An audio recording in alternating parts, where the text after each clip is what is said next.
इस आग में कई लोग जलेंगे।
अबे अंधा है क्या? देख के नहीं चल सकता क्या? अंधा ही हूँ भाई। अरे अरे भाई सॉरी, मेरी छड़ी मुझे पता नहीं था। आपको ऐसे नहीं निकलना चाहिए, कहीं चोट लग जाएगी आपको। माफ करिए, पर मुझे ध्यान देना चाहिए। ठीक है, आराम से जाइएगा। जी जी। आप चले जाएंगे या मैं छोड़ के आऊं? नहीं नहीं, मैं चला जाऊंगा। ठीक है, थैंक यू।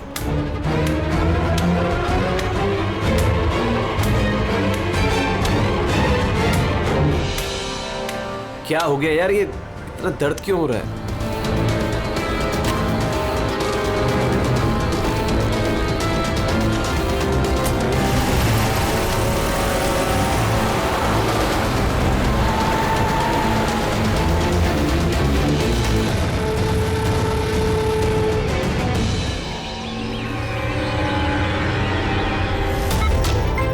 कुछ नहीं होगा रमन, तुम्हें कुछ नहीं होगा। Hold on Raman.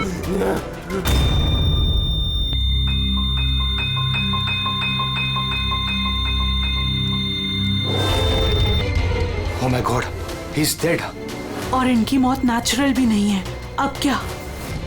I know Priya, it's a murder.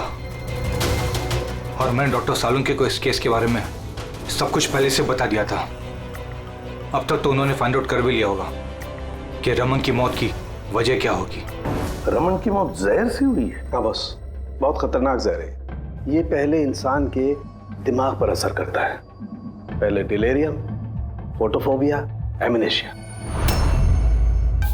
उसके बाद ये जहर इंसान के बाकी के अंगों पर असर करता है।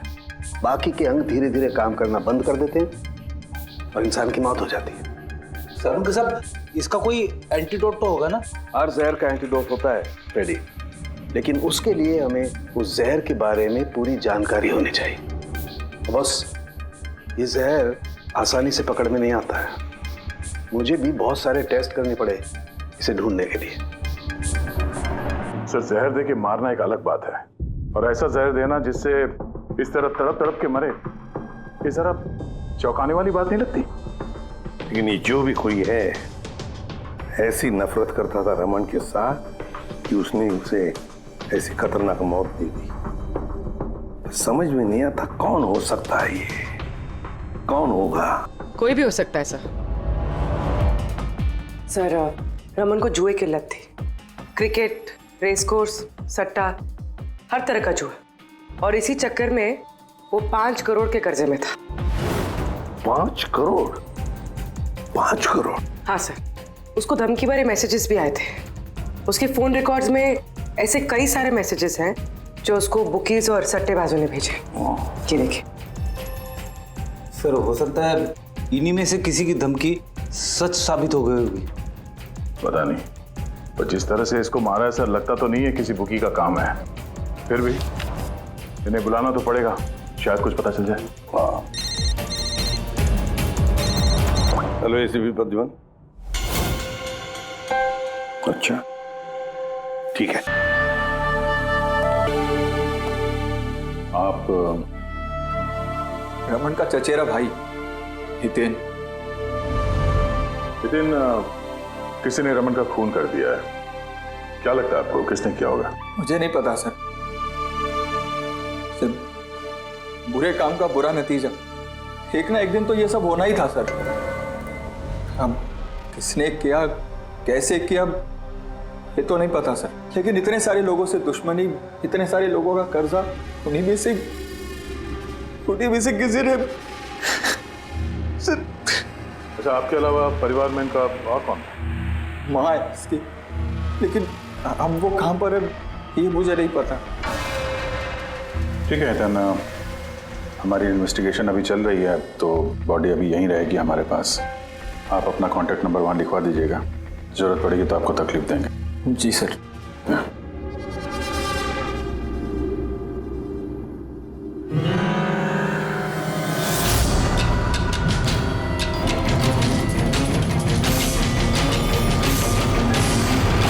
लगता उतना दुखी है नहीं जितना ही दिखा रहा है। हाँ, बॉडी ले जाने की जल्दी नहीं थी, जैसे ही बोला जाओ तो निकल गया।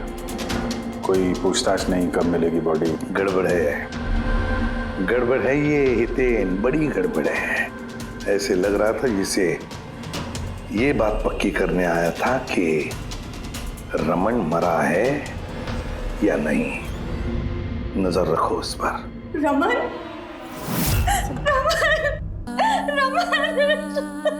मैम, आप बेटा है मेरा रमन, माँ मैं इसकी वसुंधरा। बेटा क्या हुआ कि तू आएगा और मुझे घर ले जाएगा एक दिन, पर तू तो इतना दूर चला गया बेटा। तो आप अपने बेटे रमन के साथ नहीं रहती थी? जी नहीं सर। आप? सर मेरा नाम मदन है।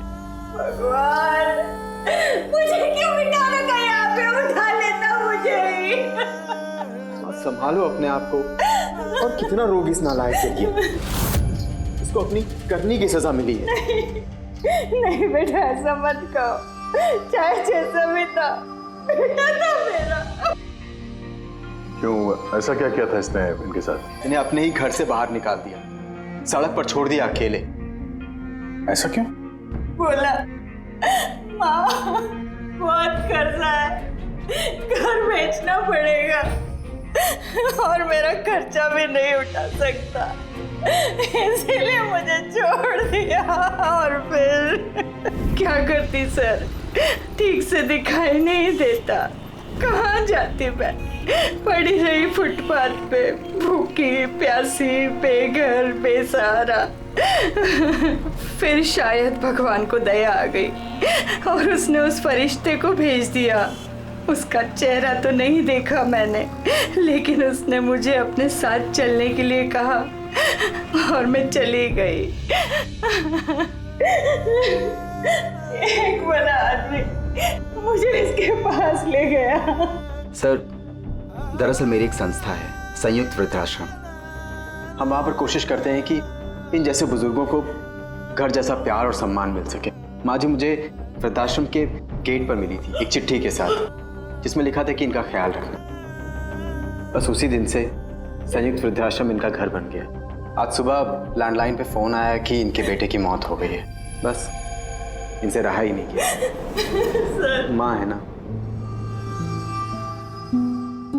मेरी आपसे विनती है, इसके कातिलों को छोड़ना मत सर, जरूर सजा दिलवाना सर, जरूर सजा दिलवाना। देखिए माँ जी, मैं आपसे वादा करता हूँ, हम रमन के कातिल को नहीं छोड़ेंगे, उसे कड़ी से कड़ी सजा दिलवाएंगे। आप प्लीज चिंता मत कीजिए। थोड़ा ख्याल रखिए अपना। मदन, इनका ख्याल रखना। और एक बात, किसी भी चीज की आप लोगों को जरूरत पड़े तो हमें जरूर याद करना। कमाल है तारिका, हॉस्पिटल के डॉक्टर्स की रिपोर्ट के हिसाब से इसकी जांघ पर ये जो निशान है ना, ये या तो किसी एलर्जी का है या फिर किसी जहरीले कीड़े मकोड़े के डंक का निशान है।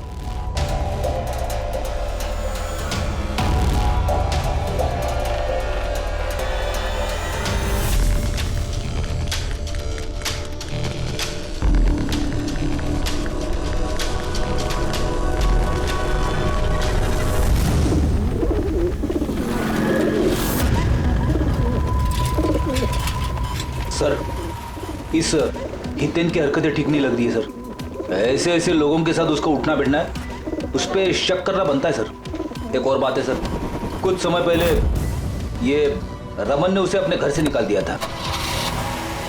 अब रमन के मरने के बाद वो उसकी प्रॉपर्टी हड़प करने की कोशिश कर रहा है सर। सर एक मिनट, यहाँ आएंगे प्लीज।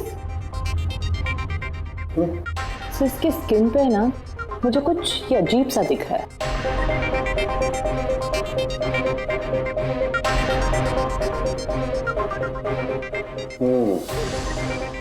तारिका, ये जो अजीब सी चीज है ना, दरअसल ये पैराफिन है। पैराफिन? मोम। अरे तो इसका मतलब वो जहर इसके थाई में नहीं इंजेक्ट किया गया? किया गया, वो जहर इसकी थाई में ही इंजेक्ट किया। तो फिर ये मोम कहाँ से आया? मोम कहाँ से आया? तारिका, यहाँ से खूनी ने जहर इंजेक्ट किया। दरअसल ये जहर मोम से, पैराफिन से कोटेड था, इसीलिए इसकी इस चमड़ी पर भी और इसके खून में भी हमें पैराफिन मिला है। क्योंकि खूनी नहीं चाहता था कि ये जहर तुरंत इसके शरीर में जाकर के असर दिखाए, इसलिए उसने इसे कोट कर दिया। और ये जो जहर है एस्कोमाइन, ये एक बायो पॉइजन है, जैविक जहर। खूनी ने इसे मोम से कोट किया, इसके शरीर में इंजेक्ट किया और फिर इसके शरीर की गर्मी से मोम पिघलने लगा और वो जहर इसके खून में मिलकर के अपना असर दिखाने लगा। मतलब ये जहर किसी लिक्विड फॉर्म में नहीं बल्कि पैलेट यानी छोटी गोली के फॉर्म में इसके शरीर में डाला गया है। एग्जैक्टली।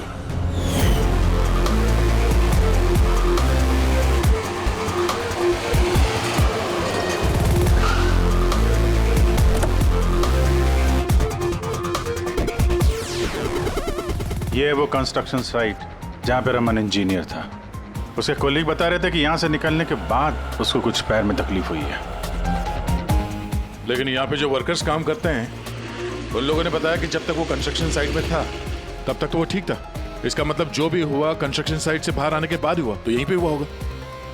यहाँ पे तो आसपास पता करते हैं, शायद किसी ने कुछ देखा हो। सर आप लोग चलिए, मैं जरा चाय पी के आता हूँ।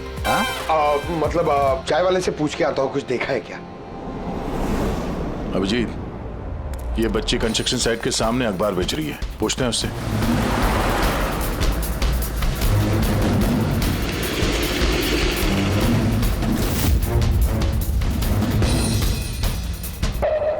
क्या नाम है बेटा आपका? चुटकी। चुटकी। अच्छा बेटा जरा ये देखो, ये फोटो देखो ध्यान से। इनको जानती हैं आप, पहचानती हैं? हाँ, ये अंकल तो हमेशा मुझसे अखबार खरीदते थे, पर 3 दिन से ये नहीं आए। तो 3 दिन पहले आपने इस अंकल को यहाँ पे देखा था? हाँ, एक आदमी के साथ ये टकरा गए थे। इनको चोट भी लगी थी। वो आदमी बहुत अजीब था। अजीब मतलब? ओ, अबे अंधा है क्या? देख के नहीं चल सकता क्या? अंधा ही हूँ भाई।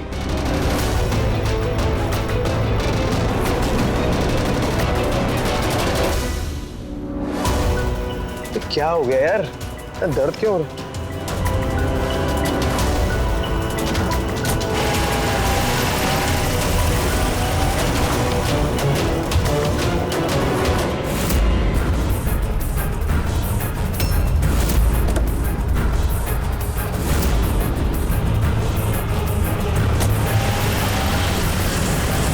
तो अंधा नहीं था और उसी ने हमला किया रमन पे। अच्छा बेटा, आप वो जो अंकल थे उनको पहचान सकते हो? देखा था आपने उनको ठीक से? नहीं। अच्छा, वो कार का नंबर देखा आपने? नहीं अंकल, वो अंकल को कार चलाते देख मैं एकदम चौंक गई थी, इसलिए कार का नंबर याद नहीं है। पर क्या बात है अंकल, इंजीनियर अंकल ठीक तो है ना? नहीं बेटा, उन्हें कुछ नहीं हुआ। वो अभी किसी दूसरे कंस्ट्रक्शन साइट पे चले गए, अब वो यहाँ पर नहीं आएंगे। Thank you. आप इस समय अखबार बेच रही हो, स्कूल नहीं जाती आप?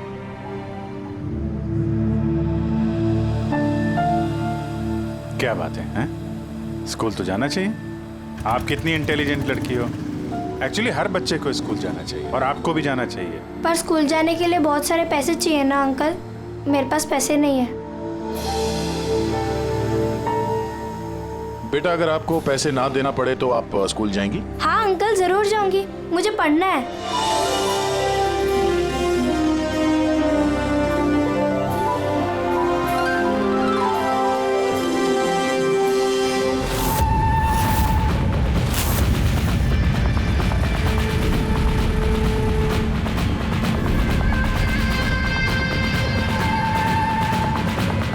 समीर, अब तुम्हारी बारी।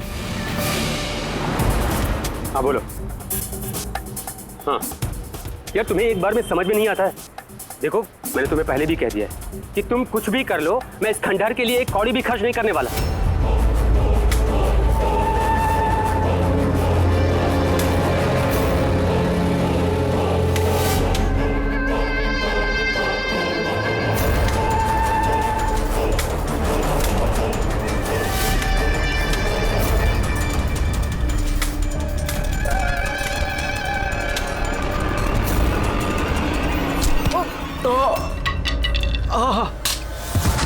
ओए, दिखाई नहीं दे।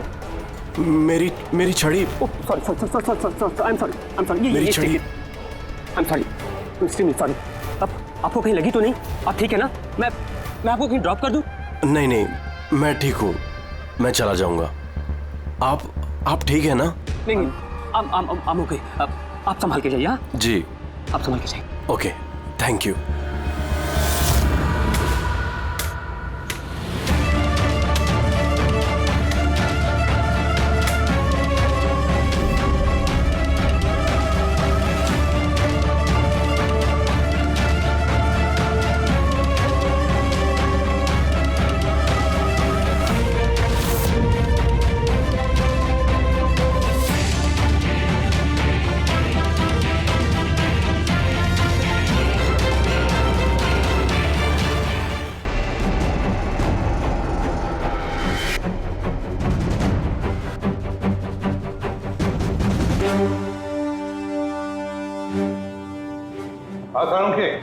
इस आदमी को जो जहर दिया गया ना, वो भी किसी पौधे से ही बनाया गया है।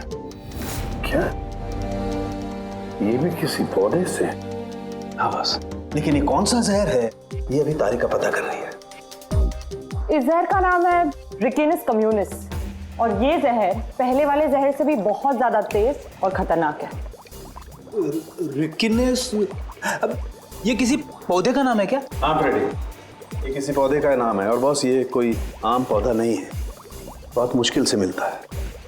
और खूनी जो कोई भी हो बॉस, उसे पौधों के बारे में बड़ी अच्छी जानकारी है। हाँ, जानकारी तो होनी चाहिए पौधों के बारे में, तभी तो। लेकिन सर, इन हत्याओं की वजह क्या है? ना तो हमें रमन की हत्या का कारण पता है और ना समीर का, और दूर दूर तक इन दोनों का एक दूसरे से कोई संबंध ही नहीं है। सर, समीर और रमन के बीच में एक चीज तो कॉमन है। क्या? माय गॉड, तो ये है वो कड़ी जो समीर और रमन को जोड़ती है। तो क्या दोनों ने एक ही गलती की? जी सर, रमन की तरह समीर ने भी अपने बूढ़े और कैंसर पेशेंट पिता को घर से निकाल दिया था। हमने उनके बारे में छानबीन की और एक ऐसे शख्स से मिले जिन्होंने समीर के पिता को ढूंढने में मदद भी की और इस केस को एक नया मोड़ दिया। कौन है वो? सर, ये डॉक्टर दिनेश है। Hello sir. कैंसर सेंटर के चोड़ी। समीर के पिताजी का इलाज यही कर रहे थे। डॉक्टर दिनेश, जरा एक बात समझाइए। समीर ने अपने पिताजी को घर से बाहर निकाला था, तो फिर ये समीर के पिताजी आपके यहाँ कैसे पहुंचे? आपके कैंसर सेंटर में? किसी ने उन्हें हॉस्पिटल पहुंचा दिया था। मैं हॉस्पिटल पहुंचा ही था जब मैंने इनको देखा। ये चेयर पे बैठ के कुछ बड़बड़ा रहे थे, हाथ में लिफाफा था। मैंने पूछा कि कौन है, लेकिन इनको कुछ याद नहीं था। मैंने उनके हाथ से लिफाफा लिया। पैसों के अलावा उसमें एक चिट्ठी भी थी। उसमें लिखा था कि इनको कैंसर है और हम इनको अपने यहाँ एडमिट करके इलाज शुरू करें। एडमिशन के लिए डिपॉजिट की रकम लिफाफे में है और इलाज के पैसे भी हॉस्पिटल के अकाउंट में ट्रांसफर हो जाएंगे। उनकी उम्र और हालत को देखकर मैंने उनको एडमिट तो कर लिया, पर मुझे चिंता थी अगर पैसे ना मिले तो। लेकिन भगवान का शुक्र है, अगले ही दिन इलाज के पूरे पैसे 10 लाख रुपए हॉस्पिटल के अकाउंट में ट्रांसफर हो गए थे। 10 लाख रुपए? किसने ट्रांसफर किए? सर 100% खूनी ने दिए होंगे। सर बैंक डिटेल से पता चल जाएगा। पता चल गया एक्चुअली, पैसे समीर की वाइफ रत्ना ने दिए थे सर। ये सब मेरी गलती है सर। मेरी वजह से समीर की जान चली गई। मैंने ही उसे उकसाया था। पिताजी की देखभाल में काफी प्रॉब्लम हो रही थी और सारी प्रॉपर्टी और सब हमारे नाम पर हो ही चुका था, तो मैंने समीर को कह के पिताजी को घर से निकलवा दिया। शर्म नहीं आती तुम्हें? समीर के पिता तुम्हारे भी पिता समान थे, उनको ही घर से निकाल दिया। ये सब करने के बाद फिर उनकी इलाज के लिए 10 लाख रुपए क्यों दिए? मुझे किसी ने धमकी दी थी सर कि अगर पिताजी के इलाज के लिए 10 लाख रुपए नहीं दिए तो वो समीर को और मुझे मार देंगे। सर मैंने उन्हें 10 लाख रुपए दे दिए, फिर भी उन्होंने समीर को मार दिया।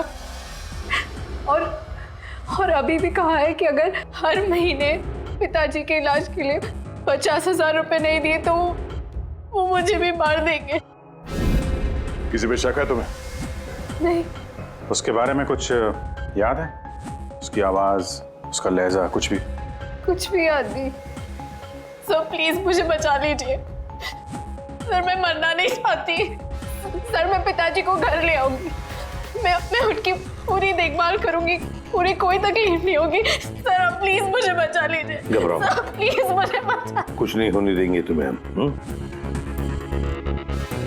तो भी जिस नंबर से इसे धमकी भरे कॉल आते थे, वो नंबर ले लो और पता करो कहाँ का है। आप चलिए।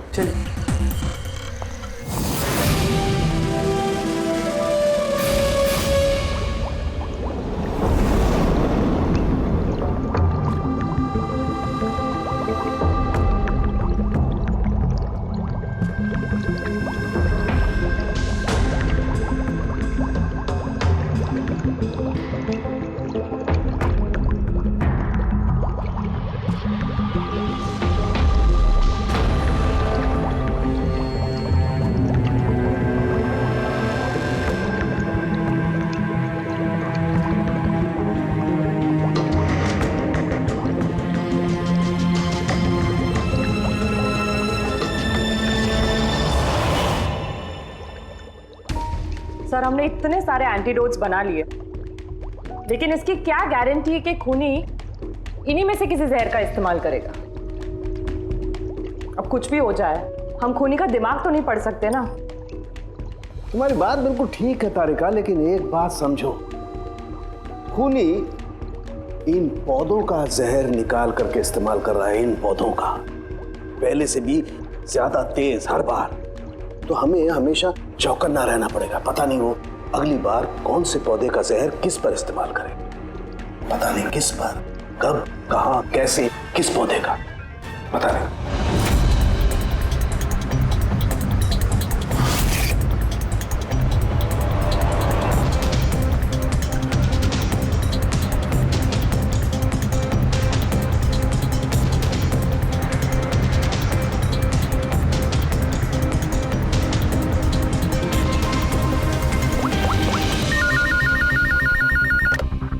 हेलो। हाँ पूर्वी बताओ। सर वो फोन बूथ जहाँ से कातिल ने रत्ना को धमकी भरे कॉल्स किए थे, वो ये भाईंदर रेलवे स्टेशन के पास है। Bhayandar railway station? वहां तो बहुत भीड़ भाड़ रहती है। जाहिर सी बात है उसने ब्लाइंड मैन के भेस में तो किया नहीं होगा। बड़ा मुश्किल है पता लगाना। सर किसी को कुछ पता तो नहीं है, लेकिन एक खास बात यह है कि ये कॉल्स सुबह 11 से 12 के बीच किए गए हैं और रेलवे स्टेशन के पास एक बस स्टैंड भी है जहाँ से बस जाती है पुणे। बस स्टैंड भी पास में ही है, तो ट्रेन से भी जा सकता है और बस से भी। चलो कोई बात नहीं, देखते हैं। भाईंदर, इसका मतलब कि खूनी मुंबई से ही है और सिर्फ समीर का खून करने के लिए पुणे गया था। तो पुणे वो ट्रेन से गया होगा या फिर बस से या फिर कोई प्राइवेट गाड़ी या फिर खुद की गाड़ी से। वही तो सर, खूनी को पता था कि हम लोग रत्ना तक पहुंच जाएंगे और ये कॉल वाली बात खुलेगी, इसलिए वो हमें गुमराह कर रहा है सर। खेल खेल रहा है हमारे साथ। हाँ, खेल खेल रहा है। मगर सर हम लोग खूनी तक पहुंचेंगे कैसे? हमारे पास उसके खिलाफ तो कोई इंफॉर्मेशन है ही नहीं और हमें यह भी नहीं पता है कि उसका अगला शिकार कौन होने वाला है।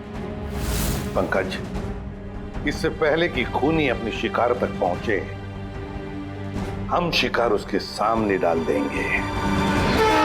ये घटना आज सुबह 10 बजे की है।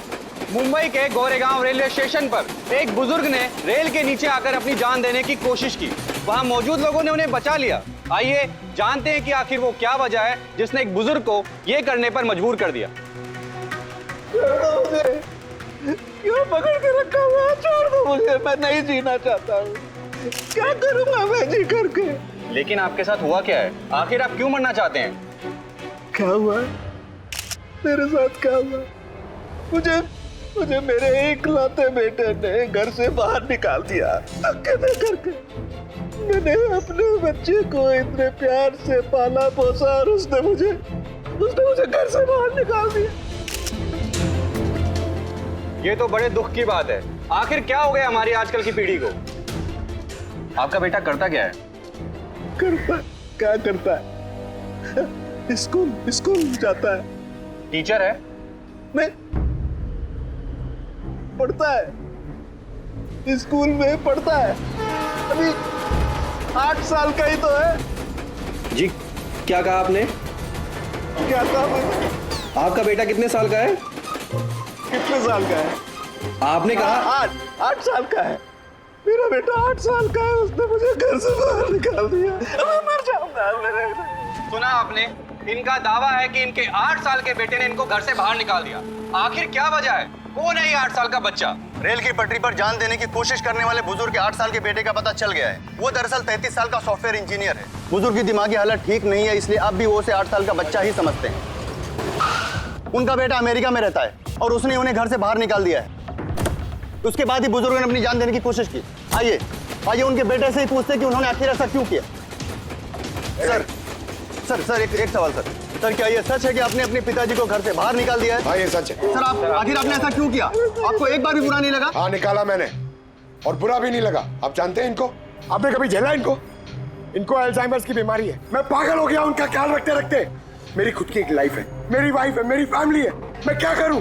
कब तक पैसे दे के इनका ट्रीटमेंट का काम कराते रहूं? मैं पैसे नहीं है मेरे पास, सब खत्म हो गया। अरे यहाँ से, अरे छोड़ दो मेरा पीछा, मेरे दूर चले जाओ मुझसे। परेशान हो गया आपसे मैं। ये तमाशा देखो खड़ा कर दिया। खुश हो गए? चले जाओ मुझे छोड़ के यार। सर कभी आप भी तो छोटे थे ना। इन्होंने आपको पाल पोस के बड़ा किया, इस लायक बनाया और आपने इन्हें घर से ही बाहर निकाल दिया। तुमको बहुत प्यार आ रहा है? हाँ? जा अडॉप्ट कर ले जाके। दिमाग खराब मत करो मेरा। तुमको जो करना था ना तुमने आके कर लिया बवाल खड़ा। प्यार भी मिल गई ना तुमको, पैसे कमा लिए ना। हटो यहाँ से। तो देखा आपने कि किस तरह एक लड़के ने अपने बाप को घर से बाहर निकाल दिया। अब ये बेचारे बुजुर्ग कहाँ जाएंगे, किसके साथ रह जाएंगे? इन्होंने अपनी सारी पूंजी अपने लड़के पे लगा दी और आज इनके लड़के ने इनको घर से ही बाहर निकाल दिया।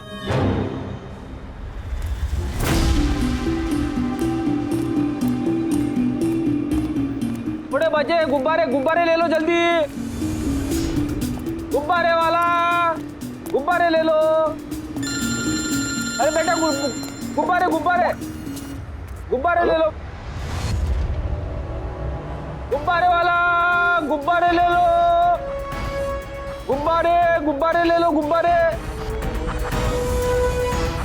गुब्बारे ले लो बेटा, गुब्बारे ले लो। गुब्बारे वाला, गुब्बारे गुब्बारे ले लो।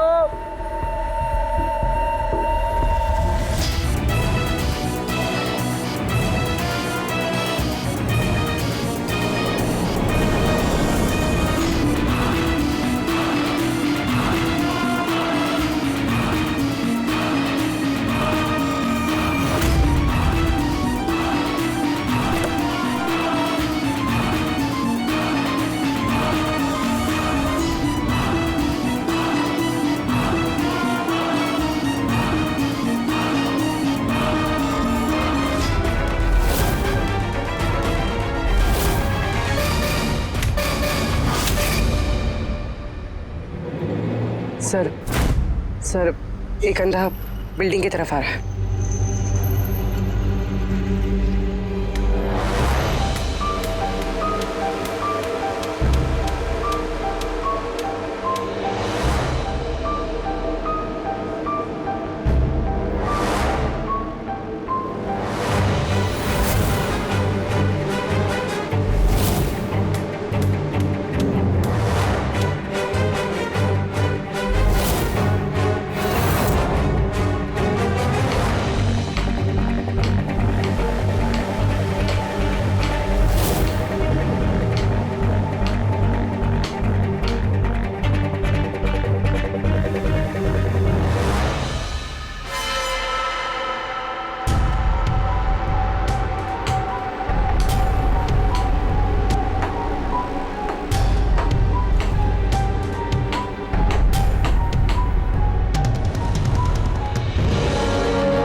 इतने सारे लोग? सर, इतने सारे अंधे एक साथ? हमने तो एक सोचा था, यहाँ तो 8-10 निकले। लगता है ये कोई चाल है। आप लोगों को जाना कहाँ है? एक मिनट आप लोग रुकिए। एक मिनट, यहाँ कैसे आ गए आप लोग? आइए। ये आप सब कहाँ हैं आप लोग? यहाँ क्या बात है? क्या हुआ? यहाँ आंखों का फ्री चेकअप होने वाला है। संपत है आप? संपत? उसने ही बुलाया था हम लोगों को। देखिए, यहाँ पे ऐसा कोई शिविर नहीं है। कौन संपत कौन है? किसने बुलाया आपको? उसने ही तो बुलाया था यहाँ।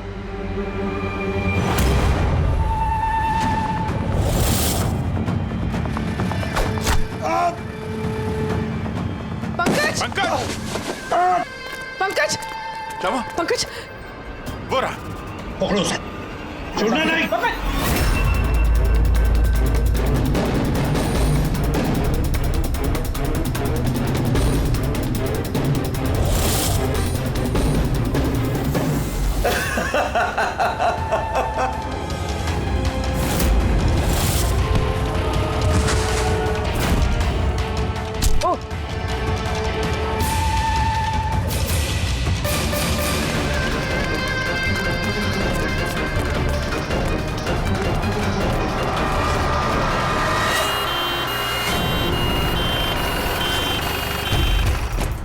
आजा, जल्दी आजा। पंकज, तुझे कुछ नहीं होगा। पंकज, इसे एम्बुलेंस में लेके चलो।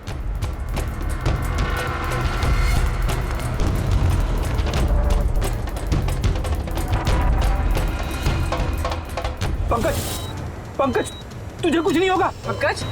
तारिका, ये लो, इससे जहर का पता करो। अगर जहर का पता नहीं चला तो हम एंटीडोट नहीं दे पाएंगे। मेरी बात सुन रहे हो तुम? सुना नहीं है पंकज, आंखें बंद मत होने देना। आदेश, हमारे पास इसका एंटीडोट हो, वरना हमें इसे हॉस्पिटल ले जाना पड़ेगा। एंड आई एम श्योर ये वाला जहर पहले वाले जहर से बहुत ज्यादा स्ट्रॉन्ग है। तारिका, एक काम करो, नेशनल बायो सेंटर को फोन करो और उसे लाइन पर रखो।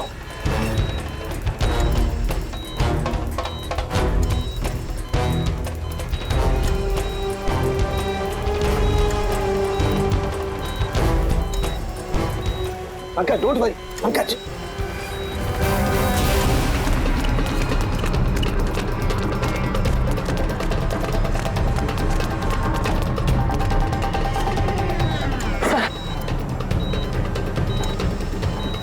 ओह माय गॉड, ये नहीं हो सकता है। और सूत्र तो जहर ही बदल दिया। लेकिन सर हमारे पास इतने सारे एंटीडोट से कोई ना कोई तो काम करेगा ना। कोई काम नहीं करेगा बॉस, ये पौधे का जहर ही नहीं है, उसने जहर बिल्कुल बदल दिया है। अब क्या होगा सालुंखे? करना कुछ यार। पंकज की ब्रीदिंग, सब ठीक हो जाएगा। हाँ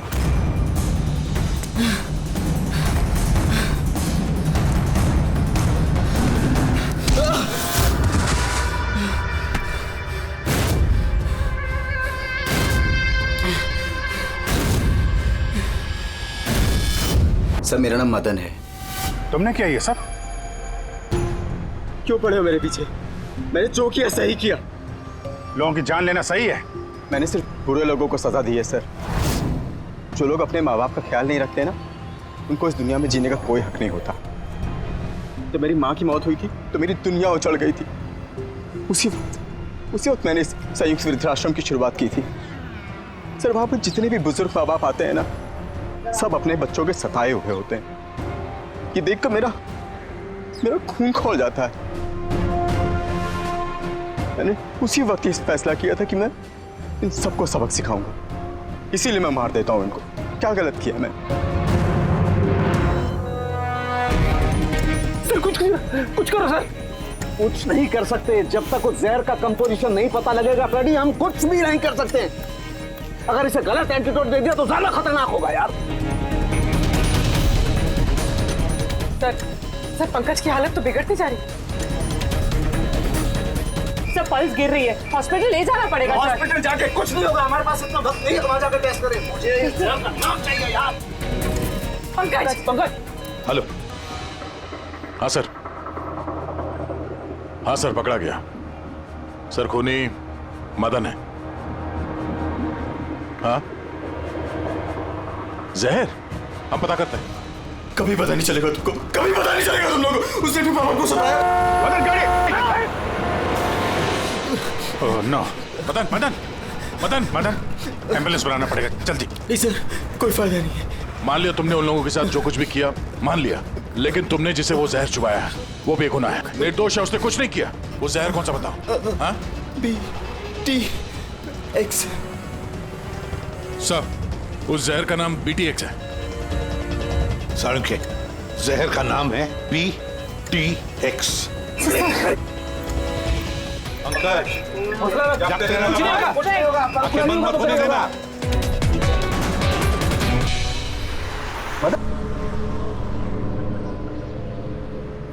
बस हो गया, you'll be all right। बस अब पंकज को कुछ नहीं हो सकता है, कुछ भी नहीं। Welcome my boy. घबराओ मत, कुछ नहीं होगा तुम्हें। तुम आदमी अच्छे थे मदन, लेकिन तुमने जो किया वो सही नहीं था। ये तो चला गया अभिजीत, तो चाहे कुछ भी हो जाए, इसका वो वृद्धाश्रम बंद नहीं होने देंगे।